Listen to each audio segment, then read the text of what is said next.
अब हम चलते हैं सबसे जो इम्पोर्टेंट बात है आपका 2010 या 2012 से पहले जब आपका सी सेट नहीं आया था, सिलेबस चेंज नहीं हुआ था, तब हिंदी में थी। लेकिन जब से सिलेबस चेंज हुआ है, सी सेट आया है और आपका एक ऑप्शन सब्जेक्ट कर दिया है मेंस में। नमस्कार दोस्तों, यूपीएससी में जैसा कि जो चिंता का विषय बना है वो ये कि हिंदी मीडियम वाले जो स्टूडेंट हैं उनके नंबर इतने कम क्यों होते जा रहे हैं। कहीं यूपीएससी का जो बिहेव है वो कहीं पार्शल तो नहीं हो गया है, बायस तो नहीं हो गया है इंग्लिश मीडियम में कंपैरिजन में। तो आखिर क्या है, आज हम इसकी पोस्टमार्टम रिपोर्ट पर आएंगे और आपको ए से लेकर जेड तक हर रीजन पर हम बारीकी से बात करेंगे। फिर बात आती है कि यूपीएससी वाले जो स्टूडेंट है हिंदी मीडियम के, आखिर करें तो करें क्या, जाए तो जाए कहां। तो मेरा नाम है संदीप और आप देख रहे हैं स्टडी दर्पण। दोस्तों, जैसा कि आप सभी को पता है कि 2010 से पहले जो सर्कमस्टेंसेस थे वो कुछ और थे। उसमें हिंदी मीडियम वालों का कभी भी ये नहीं रहा कि सिलेक्शन कम हुआ हो, या फिर परसेंटेज वाइज भी देखा जाए तो उसमें भी हमें काफ़ी उनकी जो देखने को मिलती थी कि सिलेक्शन प्रोसीजर बहुत अच्छा माना जाता था according to Hindi medium students. लेकिन धीरे धीरे आफ्टर 2010 हमें चेंजेस नजर आए, खासकर जब सी सेट आया तो उसके बाद से सारी चीज़ें बिखरनी शुरू हो गई अकॉर्डिंग टू यूपीएससी के अंदर जो हिंदी मीडियम के जो स्टूडेंट्स हैं। बट क्या ये रियलिटी है? जी हाँ और जी नहीं। तो आज हम इसी पे बात करेंगे। सबसे पहली बात आती है कि आप देखिएगा, यह है रिपोर्ट 2013 से लेकर 2018 तक। 19 का रिजल्ट अभी आया, उसमें भी आपको पता लग ही गया कि साल दर साल जो हिंदी मीडियम के स्टूडेंट हैं उनका जो सिलेक्शन जो है वो धीरे धीरे कम होता चला गया। 2018 पे आप देखेंगे तो बहुत ही कम मिलेगा आपको कंपैरिजन इंग्लिश मीडियम स्टूडेंट। वो क्या वजह है आखिर? तो first of all, as a student और एज ए टीचर दोनों, आपको मैं एक बात बताता हूं। स्टूडेंट की बात करूं तो क्योंकि सास भी कभी बहू थी। जी हां, मैं भी कभी स्टूडेंट रहा हूं। सिलेक्शन प्रोसीजर चलो बाद की बात है, जो बाद में हुआ, लेकिन किस तरीके से क्या क्या दिक्कतें आई, क्या वो रियलिटी है? सबसे पहली चीज, ग्लोबलाइजेशन के जमाने में, जी हाँ, जहां पे हर जगह आपको मार्केटिंग मिलेगी, तो आपके दिमाग में पहली चीज तो ये डाल दी जाती है कि जो एशिया है, एशिया का या वर्ल्ड का जो सबसे टफेस्ट एग्जाम है वो आईएएस है, इंडियन एडमिनिस्ट्रेटिव सर्विसेज। क्या ये ट्रू है? ये बिल्कुल भी ट्रू नहीं है। मैं कहूंगा कि दुनिया का सबसे अगर कोई इजी एग्जाम है वो यूपीएससी ही है। अब आप बोलोगे सर ऐसे कैसे, हमने तो आज तक टफ ही सुना है। देखिए, आपने टफ सुना है क्योंकि आपको सुनाया गया है। मैं कहूंगा इससे इजी कोई एग्जाम नहीं है। क्यों? क्योंकि आज तक ऐसा कौन सा एग्जाम है जिसमें आप 50% मार्क्स लाते हो और आपका सिलेक्शन हो जाता है। आप बैंकिंग में देखिए या स्टाफ सिलेक्शन कमीशन में देखिए या कोई भी आप वनडे एग्जाम देखिए, उनमें 80% 90% कट ऑफ जाती है। इसमें ये तो पक्का है ना कि अगर आपके 50% मार्क्स आए, चाहे वो प्रिलिमिनरी एग्जाम हो और चाहे वो आपका मेंस एग्जाम हो, या फिर टोटल कट ऑफ इंटरव्यू मिला के मेंस और इंटरव्यू दोनों को हम इंक्लूड कर दें तो टोटल की बात की जाए तो भी अगर आप 50 to 55% मार्क्स लाते हो तो आपका तय हो जाता है सिलेक्शन। तो बताओ इससे ज्यादा बेस्ट कौन सा एग्जाम होगा जिसमें हाँ जी गारंटी तो है कि इतने परसेंट तक लाएंगे तो हमारा सिलेक्शन हो जाएगा। फिर आप बोलोगे कि सर सभी के सभी ऐसा क्यों बोलते हैं, बड़े बड़े कोचिंग जो इंस्टीट्यूट है कि भैया सबसे टफ एग्जाम, सबसे टफ एग्जाम। देखिए, वो सबसे टफ एग्जाम नहीं बोलेंगे तो आप उनको 1 से 1.5 लाख 2 लाख फीस कैसे दे देंगे? जब तक आपको डराया नहीं जाएगा, आप डरोगे नहीं, आप इतनी फीस दे कैसे दोगे? मैं कहूंगा फीस देने की जरूरत ही नहीं है। अब क्यों, कैसी जरूरत नहीं है, इस पर भी बात करेंगे। फिर बात आती है सेकंड, क्या हिंदी मीडियम वालों के पास मटेरियल की कमी है, बुक्स की कमी है? तभी तो वो इंग्लिश मीडियम वालों से पिछड़ रहे हैं। तो आज की 21st सेंचुरी की बात की जाए तो ये बात बिल्कुल बेमानी होगी कि मटेरियल की कमी है। मटेरियल तो उल्टा बहुत ज्यादा है। फिर कई टीचर बोलते हैं कि इतना ज्यादा है, इतना ज्यादा है कि आप पजल हो जाओगे, इसीलिए आपको यहां आना चाहिए ताकि हम बताएं कि आपने पढ़ना क्या है। ये भी टोटली रॉन्ग चीज है, क्योंकि ये भी पैसा कमाने का एक जरिया है जो भी आपको ये बोलता है।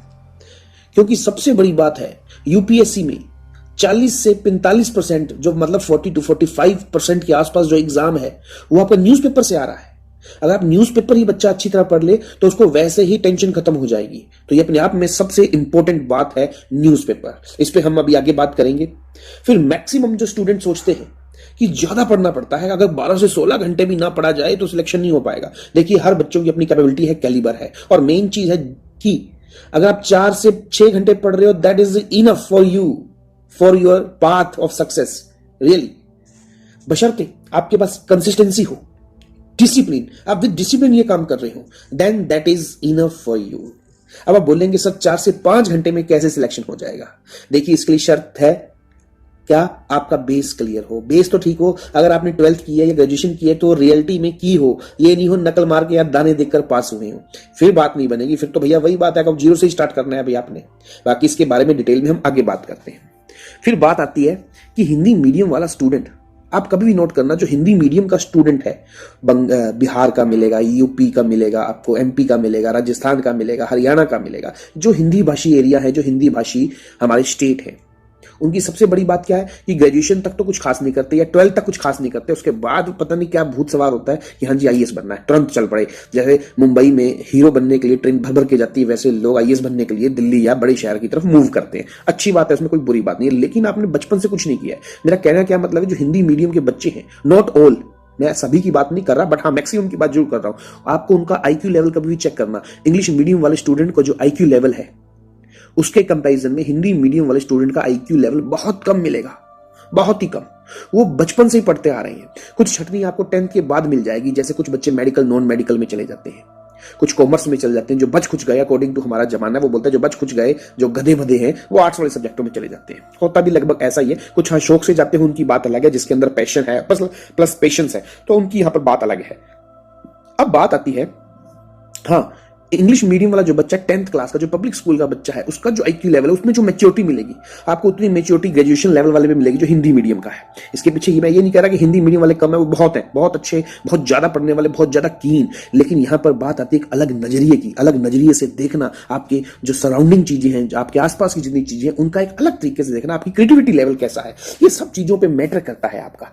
उसी चीज से तो डिसाइड होगा आपका मैच्योरिटी लेवल, सोचने का तरीका, चाहे वो प्रीलिम्स पे बात आए, मेंस पे बात आए, वो बचपन से पढ़ रहे हैं, आप ग्रेजुएशन के बाद पढ़ना स्टार्ट कर रहे हैं, दोनों में डिफरेंस मिलेगा आपको। अब चलते हैं हम आगे। आपकी सबसे पहले हम बात करते हैं यहां पर प्रीलिमिनरी एग्जाम की। जी हां, प्रीलिमिनरी एग्जाम की बात की जाए तो आप सभी को पता होगा इसमें दो पेपर आते हैं, एक जनरल स्टडी का और दूसरा सीसेट का। सीसेट की आपको फुल फॉर्म पता है, सिविल सर्विस एप्टीट्यूड टेस्ट। तो ये प्रीलिमिनरी का खाका है, लेकिन सबसे बड़ी खास बात क्या है कि इसमें जो कंपलसरी यानी कि मैंडेटरी, जिसके मार्क्स ऐड नहीं होंगे, लेकिन उसके बिना आप एलिजिबल भी नहीं होंगे, आपकी प्रीलिम्स की कॉपी भी चेक नहीं की जाएगी, वो है सीसेट। जी हां, सीसेट के लिए बहुत पहले बहुत बात की जाए तो इतने प्रोटेस्ट हुए थे कि आप सभी को पता होगा, न्यूज़पेपर तो भर भर के प्रोटेस्ट से ही आता था दिल्ली के अंदर। तो प्रीलिम्स एग्जाम के अंदर जब से सीसेट आया तो हिंदी मीडियम वाले टेंशन हो गई। देखिए बिना मैथ के, जिस बच्चे को मैथ और इंग्लिश अच्छे तरीके से नहीं आती, तो आप समझ लीजिए आपका सिलेक्शन कभी हो ही नहीं सकता। अगर आप प्रीलिमिनरी निकाल लोगे तो मेंस में फंस जाओगे, क्योंकि वहां पर तो ये बहुत ज्यादा इंपॉर्टेंट सब्जेक्ट है, हिंदी और इंग्लिश, इसके बिना आपकी मेंस की कॉपी भी चेक नहीं हो पाएगी। तो ये सबसे इंपॉर्टेंट बात है कि आपको इंग्लिश अच्छी आती हो। अच्छी का मतलब मैं आपको ये नहीं कह रहा कि हाँ जी इन डेप्थ में, लेकिन इतनी तो आती हो कि आप नॉमिनल जो चीजें हैं उसको कर सको। दूसरी चीज सीसेट, मैथ के बिना आपका सिलेक्शन हो ही नहीं पाएगा, आप जितना मर्जी जोर लगा लो। मैथ तो आज की डेट की मेन नीड बन चुकी है, that is the must not should. तो ये चीज आपने ध्यान रखनी है। फिर बात आती है सबसे बड़ी चीज, ऑब्जेक्टिव क्वेश्चंस। आप पता नहीं किस तरीके से प्रीलिम्स की तैयारी करते हो। मैं कहूंगा कि अगर जिस बच्चे ने 5 से 10 हजार क्वेश्चन ऑब्जेक्टिव क्वेश्चन भी सोल्व कर लिए, उसमें से ही फंसेंगे आपके। और एक ट्रिक होती है इसके निकालने की। देखिए एग्जाम निकालना एक आर्ट है और उसमें तुम्हारा भाई स्मार्ट है, ये चीज याद रखना। तो आप मेरी बात मानिए, ऑब्जेक्टिव क्वेश्चन जरूर सोल्व कीजिए। ऑब्जेक्टिव क्वेश्चन जब तक हर लेसन के नहीं करोगे, आप लास्ट प्रीवियस ईयर के पेपर देखिए सबसे पहले कि किस तरीके से चेंज हो रहा है। सबसे पहली चीज, सबसे ज्यादा किस चीज में आ रहा है। ऐसा नहीं है कि उसमें ज्यादा है तो अगले साल उससे ही ज्यादा आएगा, ऐसा नहीं है, चेंज होता रहता है। लेकिन आप एग्जाम का पैटर्न तो समझ पाएंगे, क्वेश्चन का पैटर्न तो समझ पाएंगे कि किस तरीके के क्वेश्चन पूछे जाते हैं। तो किसी भी एग्जाम को, खासकर ऑब्जेक्टिव प्रीलिम्स की बात करें तो निकालना, ये अपने आप में एक बड़ी चीज है। सबसे बड़ा जो मैं आपको गुरु मंत्र की बात बताऊं तो वो है कि जितने हो सके ऑब्जेक्टिव क्वेश्चन सोल्व कीजिए। प्रीवियस 10 इयर्स क्वेश्चन उठाइए। अगर आपके 5 से, मैंने आपको बताया 5 से 10 हजार क्वेश्चन भी आप कर लेते हैं तो आपका हो ही नहीं सकता प्रीलिम्स ना निकले। सबसे बड़ी बात है कि बच्चा ऑब्जेक्टिव क्वेश्चन को हाथ ही नहीं लगाता। हाथ लगाता है तो तब लगाता है, उसके मन में होता है सबसे पहले मैं सिलेबस पूरा कर लूं, सिलेबस पूरा हो गया उसके बाद मैं देखूंगा कि अब ऑब्जेक्टिव क्वेश्चन। ऐसा नहीं, आपका एक लेवल तक आपने पढ़ना है, उसके बाद तो मैक्सिमम क्वेश्चन लगाने। जब आपके 2 महीने रह जाएं आपके ऑब्जेक्टिव को, मतलब प्रीलिमिनरी एग्जाम के, तब तो आपने ऑब्जेक्टिव क्वेश्चन लगाने ही लगाने हैं, because beggars can't be A chooser. और एट दैट टाइम आपकी जो सर्कमस्टेंसेस होगी वो बेगर्स वाली ही हो जाएंगी। तो इससे अच्छा हालत है कि आप ऐसी स्थिति पे पहुंचे ही ना, बल्कि इन चीजों पर हमेशा अमल करें। ऑब्जेक्टिव क्वेश्चन आपने जरूर सोल्व करने हैं, तो ये सबसे बड़ी चीज। और सीसेट बहुत ही दुनिया का सबसे इजी एग्जाम है, क्योंकि इसमें आपने सिर्फ क्वालिफाइंग ही नंबर लाने हैं, और क्वालिफाइंग नंबर लाने क्वालिफाई आ ही जाते हैं। आपने सारे क्वेश्चन पे नहीं ध्यान देना, बल्कि उन क्वेश्चन पे ध्यान देना है जो आप करने के बाद आपका सिलेक्शन हो सके। दैट्स ऑल, इतनी सी बात है। अब हम चलते हैं सेकंड स्टेज पर, और जिस भी बच्चों को डाउट क्वेरी क्वेश्चन जरूर कमेंट कीजिए, हमारी पूरी टीम आपको सपोर्ट करेगी। आपको कोई भी डाउट हो वो भी दैट इज एब्सोल्युटली फ्री है, फ्री ऑफ कॉस्ट होगा, आपने कुछ भी पूछना हो। जी हाँ, अब हम चलते हैं यूपीएससी मेंस के अंदर।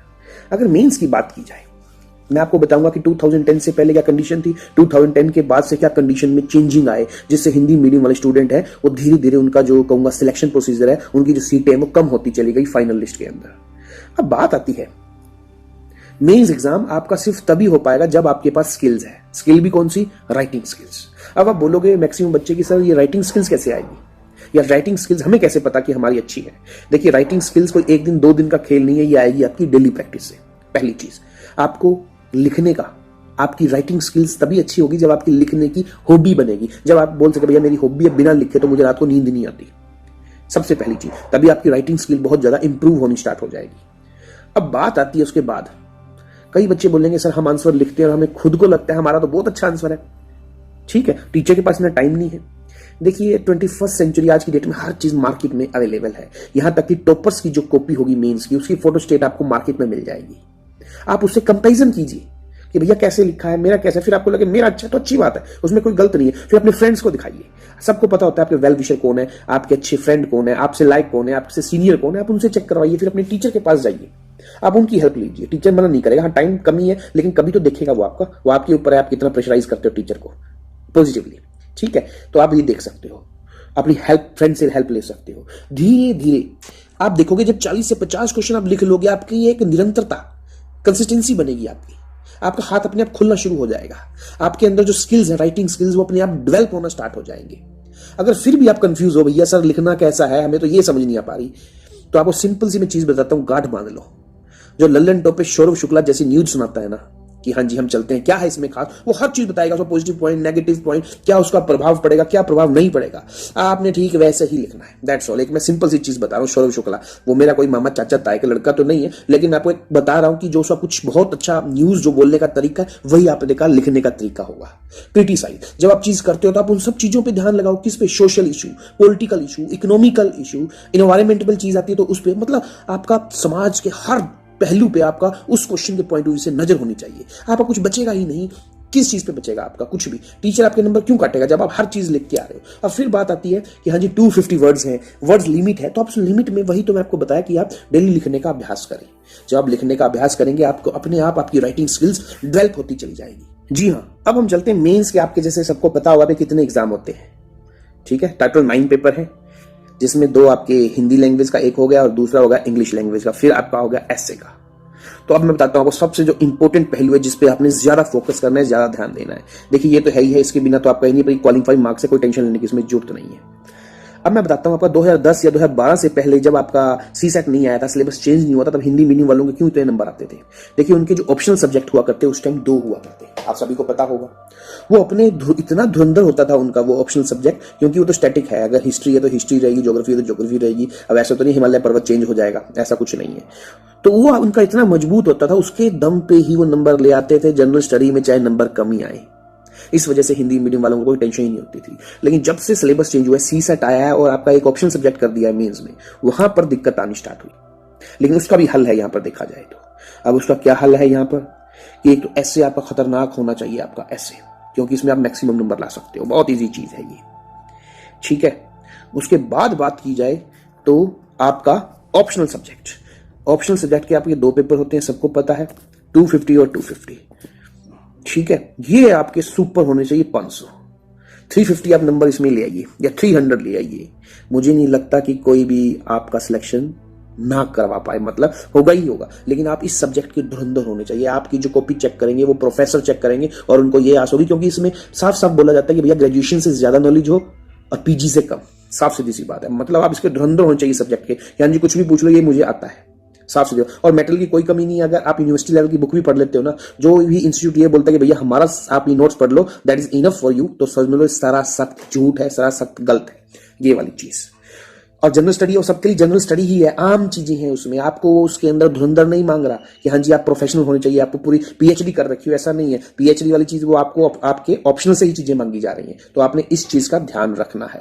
अब बात आती है हिंदी मीडियम वाले पढ़े मान लीजिए हिस्ट्री से या ज्योग्राफी से, लेकिन वो सब्जेक्ट ले लेते हैं, सोशियोलॉजी ले लेते हैं, या मान लीजिए कोई और सब्जेक्ट ले लेते हैं जो पढ़े मतलब जीरो से स्टार्ट कर रहे हो। एक तो आप पहले उस सब्जेक्ट में बहुत कम जानते हो क्योंकि नकल देके मतलब समझ लो फुल शीटें दे के भर भर के तो आप पास हो, क्योंकि उसमें ज्यादा नंबर आते हैं तो यूनिवर्सिटी लेवल में। लेकिन इसमें ऐसा कुछ नहीं है, इसमें तो वर्ड लिमिट है, तो आप उसमें से सब्जेक्ट दूसरा ले लेते हो जो आपने उसके लिए कभी पढ़ा ही नहीं, तो यहाँ पर भी दिक्कत आती है। इंग्लिश मीडियम वाली बात की जाए या जो मैं बात की जाए जो फुल फोकस्ड स्टूडेंट हैं अपनी लाइफ में अपने गोल के लिए, वो वही सब्जेक्ट लेते हैं जो सब्जेक्ट उनका अच्छा है या बचपन में उन्होंने जिस पे काम किया हुआ है। तो ये चीज आपने बहुत ध्यान रखनी है। ऑप्शनल सब्जेक्ट आपकी लाइफ में अगर बात की जाए यूपीएससी के अंदर ये सबसे अहम रोल प्ले करता है, क्योंकि भैया सीधे सीधे 500 आ रहे हैं। जनरल स्टडी में तो हर बच्चा एक जैसा ही मिलेगा आपको, कुछ थोड़े आगे पीछे मिलेंगे, लेकिन ऑप्शनल सब्जेक्ट में तो आपको धुरंधर होना ही पड़ेगा, because bakers can't be A chooser. ठीक है, तो चूज करने की बात बल्कि ऐसा चीज आपके पास हो ही ना कि आपको चूज करना पड़े, बल्कि आप पहले से उसके अंदर धुरंधर हो। तो आपने हमेशा ये चीज ध्यान रखनी है। अब सबसे जो अहम बात आती है हिंदी मीडियम वालों के लिए, आप कभी भी एक चीज नोट करना, हिंदी मीडियम वाले सिर्फ और सिर्फ पढ़ाई करते हैं, इसका मतलब कुछ और नहीं करना पसंद करते। खासकर यूपी बिहार जो बैकग्राउंड की बात करूं, खैर उनके मैं ये नहीं कह रहा वो करें, घर आपका अच्छा चले तो भी आप करें, क्यों करें वो आगे मैं बताऊंगा आपको। वो कुछ करना ही पसंद नहीं करते, आई मीन सारे काम धंधे छोड़ के सिर्फ पढ़ाई करेंगे। ये कितनी बचकाना बात है। 21st सेंचुरी के अंदर आप कोई काम नहीं कर रहे, सिर्फ पढ़ाई कर रहे हैं, और वो पढ़ाई कर रहे हैं जो ग्रेजुएशन तक आपने की थी, बस उसी के पीछे फिर लग गए आप। तो इसका मतलब टाइम ही टाइम, मतलब अगर आप कुछ नहीं कर रहे तो आपके पास टाइम ही टाइम है, और टाइम जिसके पास फुल है समझ लो उससे ज्यादा कोई बिजी लाइफ में आदमी ही नहीं है, क्योंकि वो पढ़ाई के लिए टाइम निकाल ही नहीं पाएगा जल्दी से। सिर्फ कोचिंग करेगा, थक जाएगा, सो जाएगा, खा लिया पी लिया, अगला दिन फिर वैसा ही वैसा। आप खुद देख लीजिए, आपकी जो स्क्रीन पे दिख रहे हैं दिल्ली पुलिस में कांस्टेबल थे, और आपको पता है दिल्ली पुलिस, कोई भी पुलिस हो, दिल्ली पुलिस ही नहीं पूरे इंडिया में पूरे वर्ल्ड की कोई पुलिस हो, उनके पास टाइम नहीं ज्यादातर होता तो वो निकालते हैं खुद। ऐसा नहीं है हाँ जी मिल गया, वो आपको धीरे धीरे वैसे जैसे जैसे आप लाइन पे जाओगे वैसे वैसे आपको आदमी मिलेंगे, आपको कंपनी मिलेगी, आपको साथ मिलेगा, नहीं मिलेगा तो आप निकाल ही लोगे। कुछ ऐसे अपने आप चीजें बनती हैं, तो ये बहुत ही ज्यादा इंपॉर्टेंट है।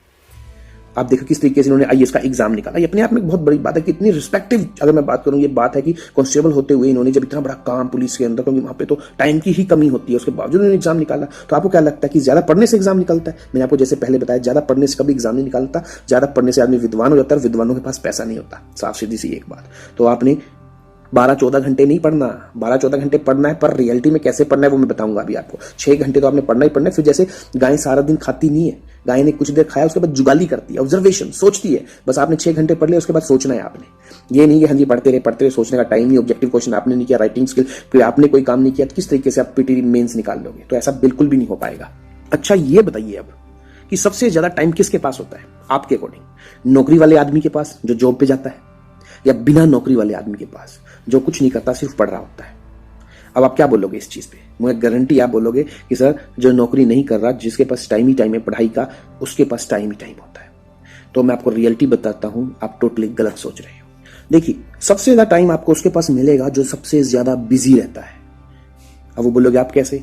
आप कभी भी एक चीज नोट कर लेना, जो आपका फ्रेंड है जो सिर्फ पढ़ रहा है, उसे फोन करना, आपको बोलना है ऐसे ऐसे काम पड़ गया, 2 बजे 3 बजे मिलेगा। वो सच में ये बोल रहा भाई बहुत बिजी हूँ, इतना सिलेबस पड़ा है, मैं नहीं मिल सकता, मेरे पास तो टाइम ही नहीं है, मैं तो फ्री ही नहीं हूँ। लेकिन जो जॉब करता होगा उससे फोन करके देखना, वो कहेगा यार सही जो बंदा होगा वो क्या बोलेगा कि यार मेरे पास टाइम तो नहीं है, लेकिन मैं 10-15 मिनट निकाल के आ जाऊंगा।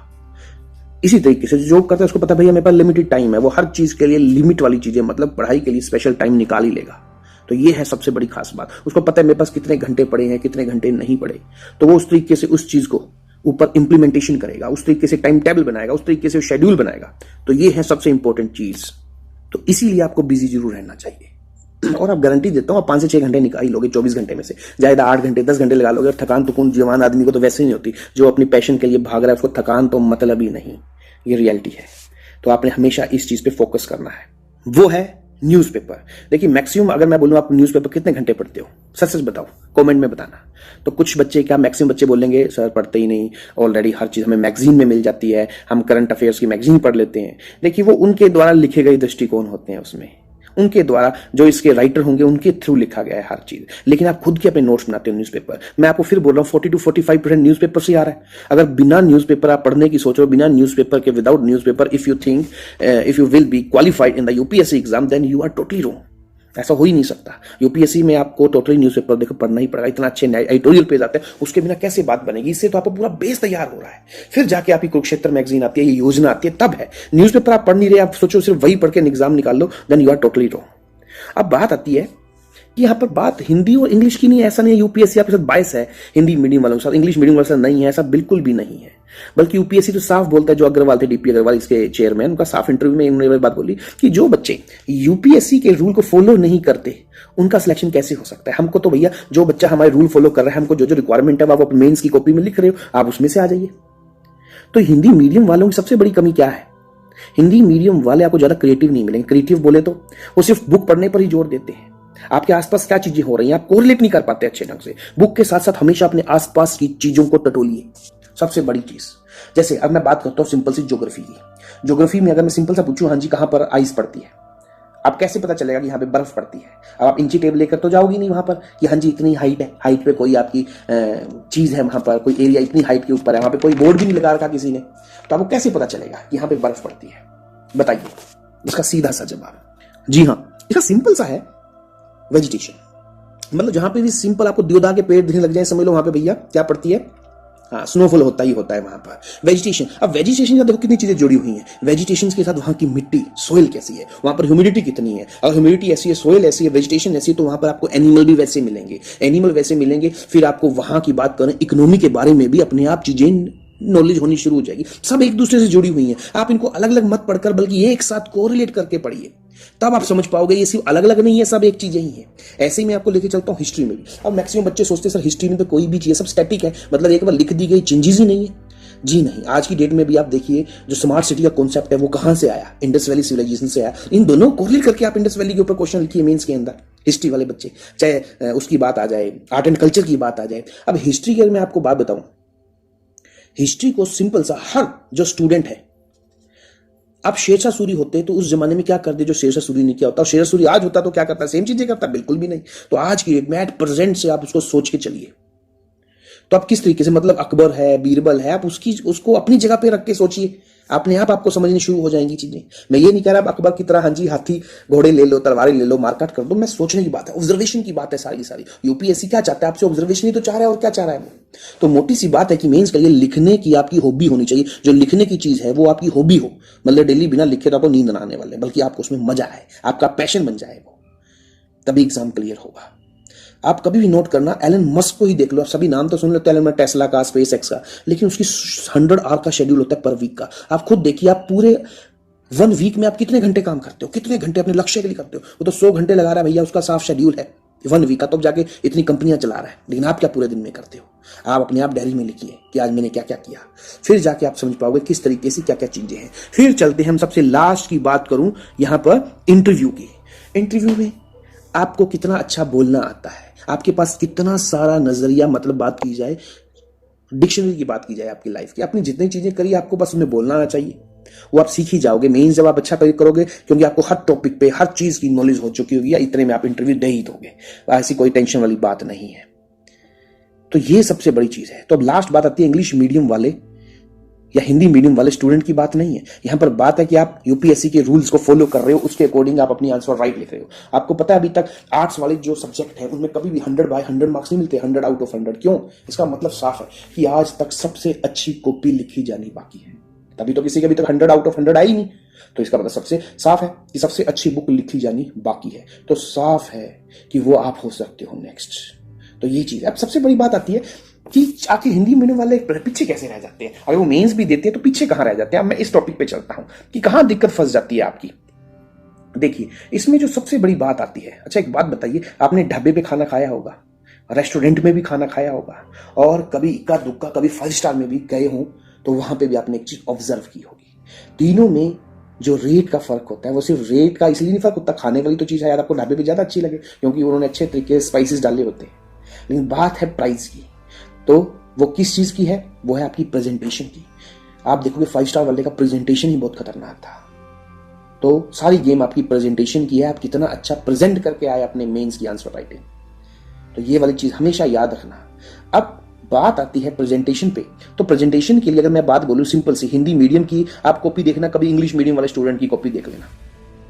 मान लीजिए कभी एक क्वेश्चन, मैंने कई बार क्वेश्चन भी देखे, तो वाइल्ड लाइफ सेंचुरी की अगर मैं बात करूं तो हिंदी मीडियम वाला क्या करेगा, वो वाइल्ड लाइफ सेंचुरी दबादब लिखने लग जाएगा, इस स्टेट के अंदर नंबर 1 ये, नंबर 2 ये, नंबर 3, नंबर 4, नंबर 5। लेकिन जो अच्छा बच्चा है वो हिंदी मीडियम का भी हो सकता है, मैं आपको डिफरेंस बता रहा हूं। वो क्या करेगा, वो एक इंडिया का मैप बनाएगा, उसके अंदर हर चीज मतलब फ्लो चार्ट की तरह दिखा देगा। वो लिखने की जरूरत ही नहीं है, वहां पे पॉइंट बाय पॉइंट इंडिया का मैप हाथ से बनाकर आप स्टेट वाइज दिखाते चले जाओ, इस स्टेट में यही यहाँ पर ये वाइल्ड लाइफ सेंचुरी है। तो इस तरीके से क्या होगा, आपका जो टाइम कंज्यूम है वो भी बहुत कम होगा, मतलब कम टाइम में आपने पूरा क्वेश्चन कर दिया। और कई बार बच्चा पूरा लिखता रहता है जब तक उसके हाथों में गड्ढा ना पड़ जाए, वो उसको ऐसा लगता है आज फुल लिखा। ऐसा नहीं है, पहले सोचिए, पहले उसकी ड्राफ्टिंग कीजिए आप आंसर की, फिर जाके लिखिए, क्योंकि जब लिखने के बाद फिर आपने नहीं रुकना।